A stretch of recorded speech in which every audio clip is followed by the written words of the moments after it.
Welcome to Annapurna circuit day 5. ఇవాల్టి నుంచి అసలు సిసలైన మన సర్క్యూట్ ట్రిక్ స్టార్ట్ అన్నమాట. ఈ ట్రిక్ అనేది నా మీద నేను యుద్ధం ప్రకటించినట్టే. ఎందుకంటే next 10 days back to back trekking అయితే ఉంది. ఇది సాదా సీదా ట్రెక్కింగ్ అయితే కాదు. మాటలు ఎందుకు అంటున్నానో నెక్స్ట్ వచ్చే 10 రోజుల్లో మీకు అర్థమైద్ది. చూడండి. సో దీని గురించి పక్కన పెడితే మనం అయితే ఇప్పుడు చామే నుంచి అప్పర్ పిసాంగ్కి వెళ్తున్నాం అనమాట.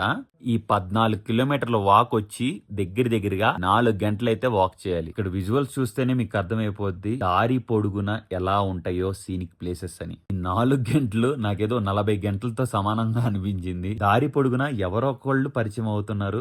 మరీ ముఖ్యంగా లోకలైట్స్ ఎవరైతే ఉంటారో నేపాలీ ప్రజలు, వాళ్ళు నమస్తే నమస్తే అని గ్రీటింగ్ ఇస్తున్నారు అనమాట. స్లోగా ఆడతా పాడతా మధ్యలో జింజార్ లెమన్ టీలు తాగుతూ కొట్టుకుంటూ మధ్యలో వీడియోస్ రికార్డ్ చేసుకుంటూ స్లోగా 6 కి రీచ్ అయ్యాను అనమాట. అప్పర్ పిసాంగ్ రీచ్ అవ్వంగానే నాకు అన్నపూర్ణ 2 అయితే నా ముందు కనిపించింది. భలే అనిపించింది ఫస్ట్ టైం అన్నపూర్ణ 2 చూడటం. రేపు early morning Annapurna 2 sunrise లో ఎలా ఉండబోతుందో మీకు నెక్స్ట్ వీడియోలో చూపిస్తాను.